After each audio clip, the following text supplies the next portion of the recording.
तव कथामृतं तप्त जीवनम कविभिडीडितं कल्मषापहं श्रवणमंगलम श्रीमदाततं भुवि गृह्णन्ति ये भूरिदा जनाः।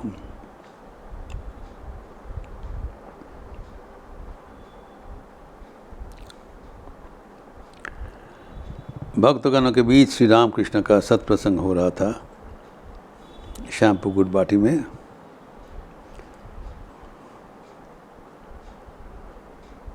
अक्टूबर 1885।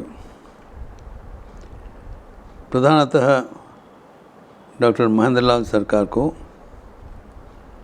अवतार तत्व को स्वीकार कराने के लिए श्री रामकृष्ण का एवं भक्तगणों के साथ अथक प्रयास, इसके बारे में चर्चा हो रहा था।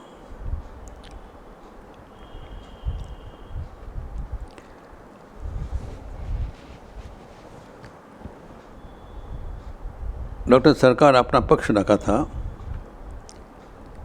कि वो क्यों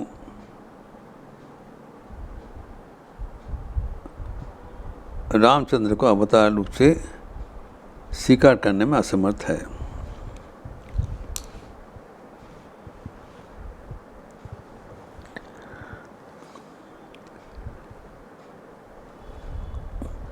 डॉक्टर सरकार कह रहे हैं,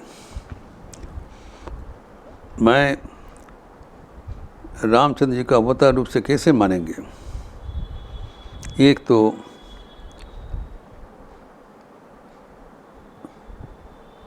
कापुरुष के जैसे बालीवध किया पीछे से छिपाकर, एवं दूसरा सीता वर्जन, सीता को परित्याग किया।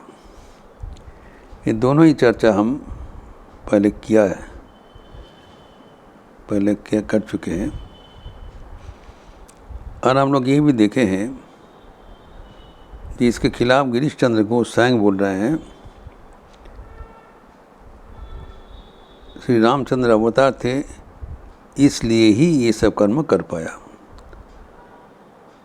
कोई आदमी ऐसे नहीं कर सकते हैं। विशेषतः सीता को परित्याग करना एक मर्मंत घटना है, हम सब जानते हैं। वो इतने वेदनादायक है, हम देखे हैं कि यद्यपि इसका उल्लेख वाल्मीकि रामायण में है, लेकिन तुलसीदास कृत रामायण में नहीं है। वो इनको स्वीकार करने के लिए सहमति नहीं दिया। उसका रामायण इसके पहले ही खत्म हो जा रहा है।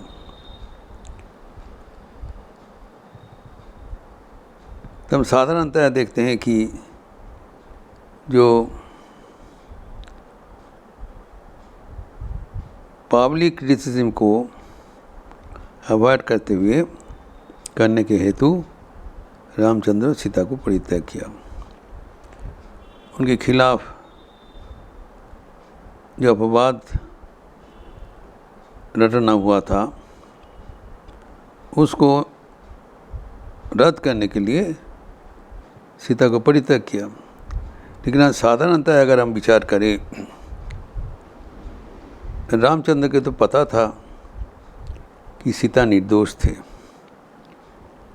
लेकिन निर्दोष व्यक्ति को बलिदान सिर्फ अभाव का रोकने के लिए ये क्या सही हुआ? ये हमारे मन में स्वभावतः प्रश्न आता है, जो कि डॉक्टर सरकार के मन में भी आया था। साधारण दृष्टि से देखने से लगता है ये बहुत उनके प्रति अन्याय हुआ है। एक निरपराध जो गर्भवती नारी को बिना कोई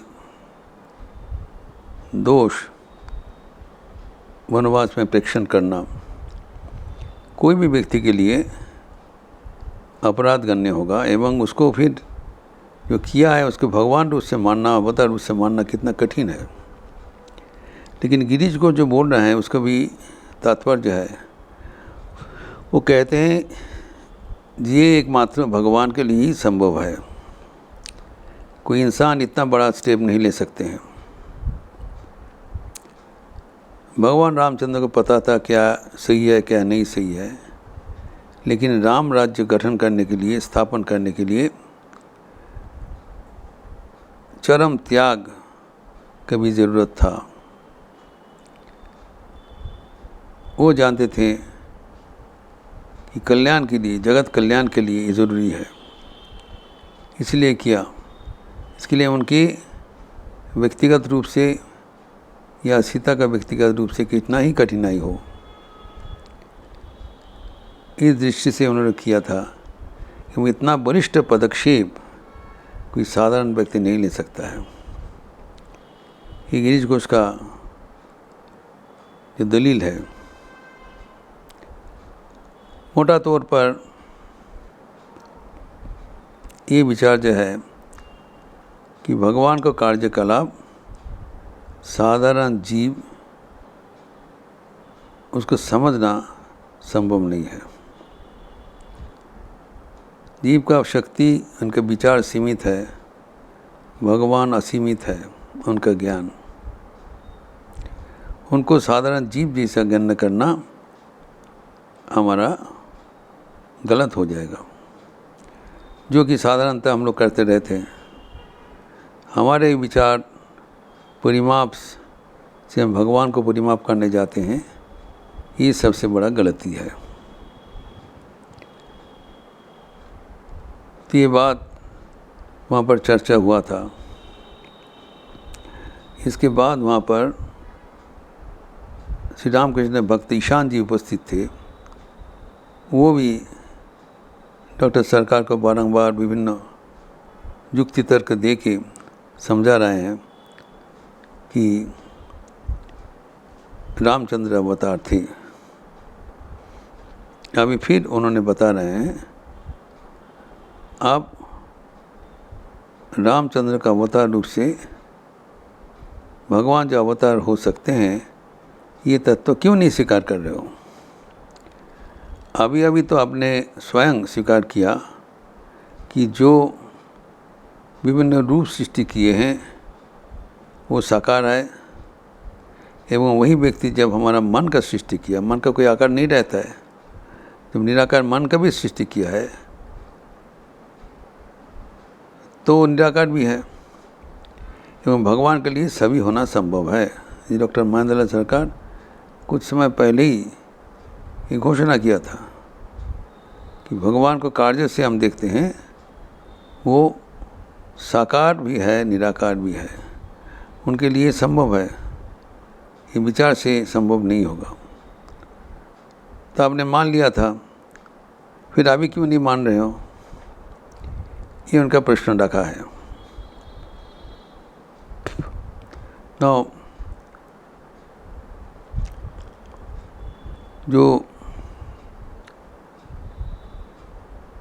जो विराट है, बंसल का माना था, विराट जिसका कोई आकार नहीं है, वो चाहे तो अपना जो शक्ति को सीमित करके, समेट करके एक छोटा सा आकार धारण कर सकते हैं। लेकिन वो जो उनका साकार रूप और निराकार व्याप्ति, दोनों में कोई फर्क नहीं है, दोनों ही एक ही है, और वो विचार से नहीं हो सकता है, ये विश्वास से होता है। इसीलिए कहा जाता है आखिर में, विश्वास के बल पर ही हम भगवान को मान सकते हैं, विचार से नहीं।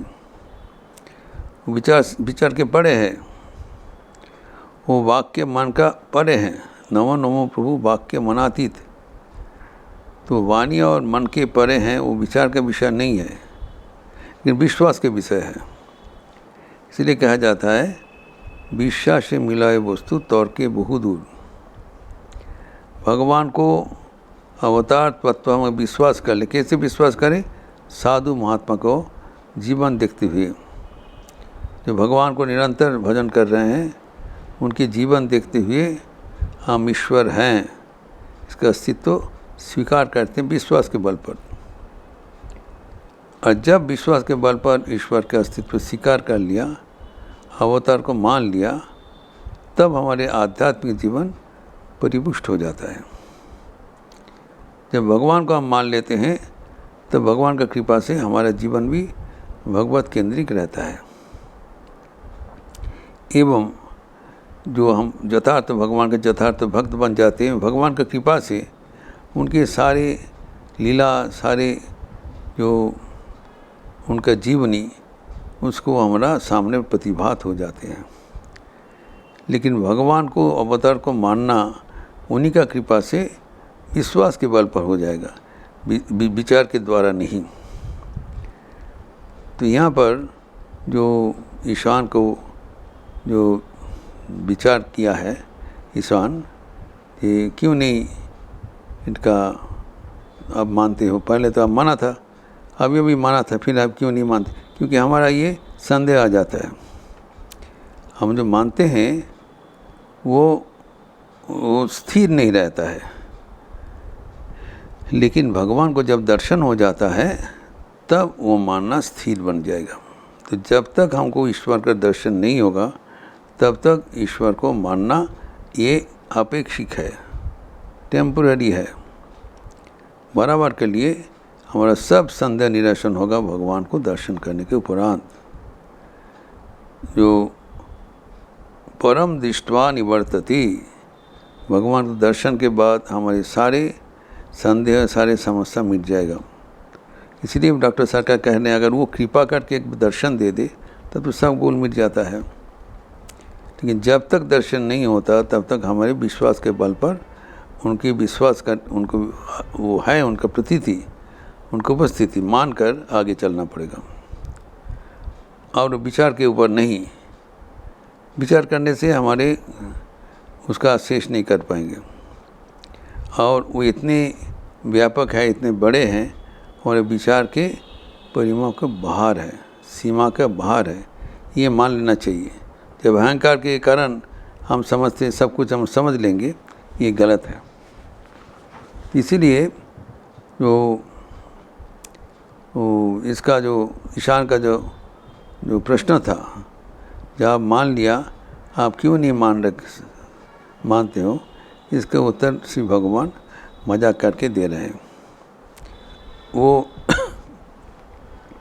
इसमें उन्होंने कहा ये क्यों डॉक्टर सरकार को मानने में उनका असुविधा क्या हो रहा है, ये एक जो मजाक करके श्री रामकृष्ण इसका उत्तर दे रहे हैं, जिसका विचार हम अगले दिन करेंगे। ओम शांति शांति शांति। हरि ओम तत्सत। श्री राम कृष्णार्पणमस्तु। आज गंगा दशहरा का पावन तिथि है। सुबह में गंगा स्तोत्रम का आवृत्ति हुआ था मंदिर में, शाम को भी संध्या आरती के उपरांत गंगा स्तोत्रम आवृत्ति होगी, लिपि दिया जाएगा। आप सबका स्वागत है। आप लोग अच्छे रहिए, स्वस्थ रहिए, आनंद में रहिए। नमस्कार।